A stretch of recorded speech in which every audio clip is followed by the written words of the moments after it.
अगर आपने अभी तक हमारा चैनल सब्सक्राइब नहीं किया तो अभी सब्सक्राइब करें और बेल आइकॉन को क्लिक करके हमारी लेटेस्ट वीडियोस के बारे में अपडेट जानें। सपा के वोट बैंक पर कांग्रेस डाल रही है डाका। कांग्रेस नेता प्रियंका गांधी ने चली बड़ी चाल। गिरफ्तारी के सहारे सपा को कमजोर करने की कोशिश।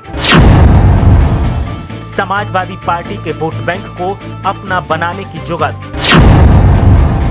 समाजवादी पार्टी की रिवायत को अपना रही है कांग्रेस। समाजवादी पार्टी के नेता खामोश क्यों? अखिलेश यादव को वक्त रहते जागना होगा।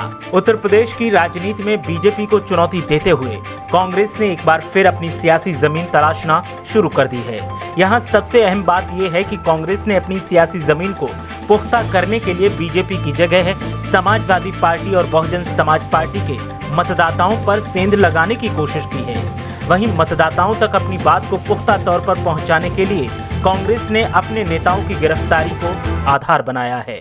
वो मतदाताओं को ये बताने की कोशिश कर रही है कि उनकी जरूरत के वक्त सपा बसपा नहीं बल्कि कांग्रेस के नेता उनके साथ खड़े थे। कांग्रेस ने अपनी इस रणनीति की शुरुआत कांग्रेस प्रदेश अध्यक्ष अजय कुमार लल्लू की गिरफ्तारी से कर दी थी। वहीं कांग्रेस के अल्पसंख्यक प्रकोष्ठ के चेयरमैन शाहनवाज आलम की गिरफ्तारी के बाद पार्टी ने सपा के मुस्लिम वोट बैंक पर सेंध लगाना शुरू कर दिया।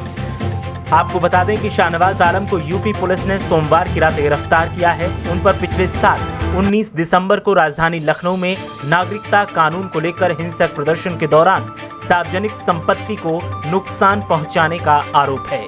कांग्रेस ने अल्पसंख्यकों के बीच शाहनवाज आलम की गिरफ्तारी को मुद्दा बनाकर राजनीति को एक नई करवट दिलाने की कवायद शुरू कर दी है। विचारधारा से समाजवादी रहे वरिष्ठ पत्रकार के विक्रम राव कहते हैं कि समाजवादी पार्टी लोहिया के जेल और फावड़ा का सिद्धांत भूल गई है। वे कहते हैं कि लोहिया कहते थे कि सड़कें खामोश हो जाएंगी तो विधानसभा और संसद आवारा हो जाएगी।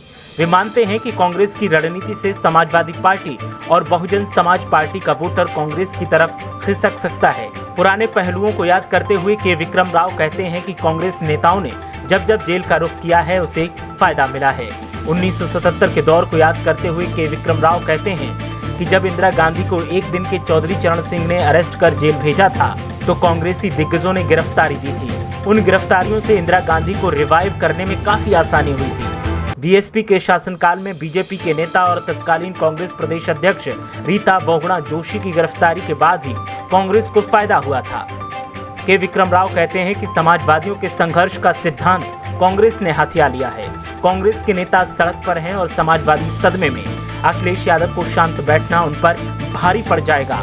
के विक्रम राव कहते हैं कि केवल सपा पर ही भारी नहीं पड़ेगा बल्कि बीएसपी को भी समझ में नहीं आ रहा। उनका वोटर भले ही बीजेपी की तरफ आकर्षित दिख रहा हो लेकिन वो भी देर सवेर कांग्रेस के पास आ सकता है क्योंकि कांग्रेस अपने पुराने वोट बैंक को वापस लाने की रणनीति पर चल रही है। उसमें पूरे तौर पर सफल होती भी दिख रही है। कांग्रेस का पुराना वोट बैंक था दलित, मुस्लिम और ब्राह्मण।